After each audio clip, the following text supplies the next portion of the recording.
இயேசு ஒரு உவமையை கூறினார். ஒரு மனிதன் எருசலேமிலிருந்து எரிகோவுக்கு பயணம் செய்தான். அவன் பயணம் செய்த சாலை மிகவும் ஆபத்தானது. அங்கே கொள்ளையர்கள் பதுங்கியிருப்பார்கள். எதிர்பார்த்தபடியே கொள்ளையர்கள் அவன் மீது பாய்ந்து அவனுடைய உடைகள், பணம் என எல்லாவற்றையும் பறித்துக் கொண்டார்கள். அவனை இரக்கமின்றி அடித்து அரை உயிருடன் சாலையோரத்தில் எரிந்துவிட்டு சென்றார்கள். அவன் வலியால் துடித்துக் கொண்டிருந்தான். சிறிது நேரத்தில ஒரு யூத பாதிரியார் அந்த வழியே வந்தார். அவர் கடவுளின் சேவையில் ஈடுபடுபவர். காயம்பட்டு கிடக்கும் அந்த மனிதனை பார்த்தார்.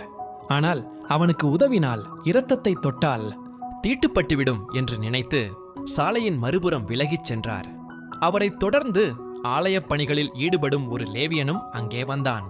அவனும் அந்த மனிதனின் நிலையை கண்டான். ஆனால் அவனும் அதை கண்டு கொள்ளாமல் கடந்து போனான்.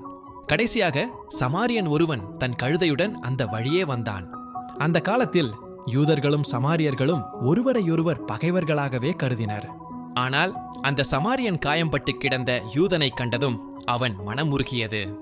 அவன் உடனடியாக அவனருகில் சென்று மண்டியிட்டு தன் பயணப்பையிலிருந்த திராட்சை ரசத்தாலும் எண்ணெயாலும் அவனுடைய காயங்களை கழுவி மென்மையாக கட்டினான்.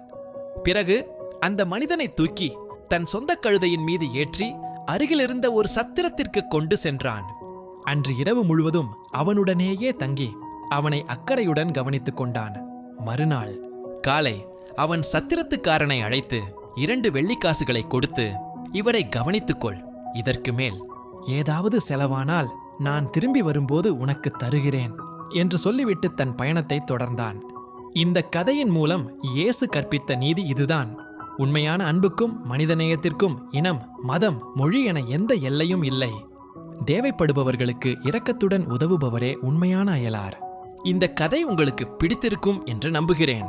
இது போன்ற குட்டி ஸ்டோரிஸ்களை நீங்க பார்க்க விரும்பினால் எங்க சேனலை மறக்காம சப்ஸ்கிரைப் பண்ணுங்க.